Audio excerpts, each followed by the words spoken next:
Rules of procedure অনুসারে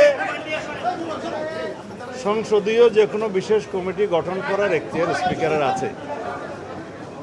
জাতীয় সংসদের এই যে সংসদীয় কমিটি, সেটার প্রস্তাবনাতেই বলে থাকবে এই কমিটির কাজ কি। তো সুতরাং ওখানে সংবিধানের সংশোধনের জন্য বিশেষ কমিটি গঠন করার জন্য আমি প্রস্তাব দিয়েছি, সরকারি দল, বিরোধী দল, স্বতন্ত্র সদস্য সহ সবাই। সেই বিশেষ কমিটিতে যারা অন্যান্য দলের প্রতিনিধি সংসদে আছে, সরকারি দল, বিরোধী দল বাদেও, তাদের সবাইকে অন্তর্ভুক্ত করতে হবে।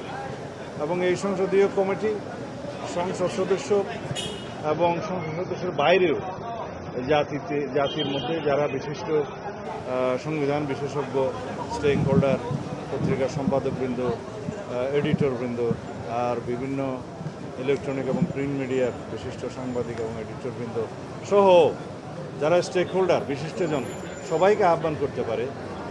এমনকি বিশিষ্ট আইনজীবী, সুপ্রিম কোর্ট বার অ্যাসোসিয়েশনের প্রতিনিধিবৃন্দ, প্রয়োজন বোধে রিটায়ার্ড জাস্টিস সহ সবারই মতামত নিতে পারে এবং সেই মতামত সমৃদ্ধ করে বিশেষ করে একটা রিপোর্ট জাতীয় সংসদে উপস্থাপন করবে যদি গঠিত হয়, এবং তার ভিত্তিতে, সমঝোতার ভিত্তিতে আমরা একটা গণতান্ত্রিক সংস্কারের জন্য, সংশোধনের জন্য সংবিধানে প্রস্তাব করতে পারবো।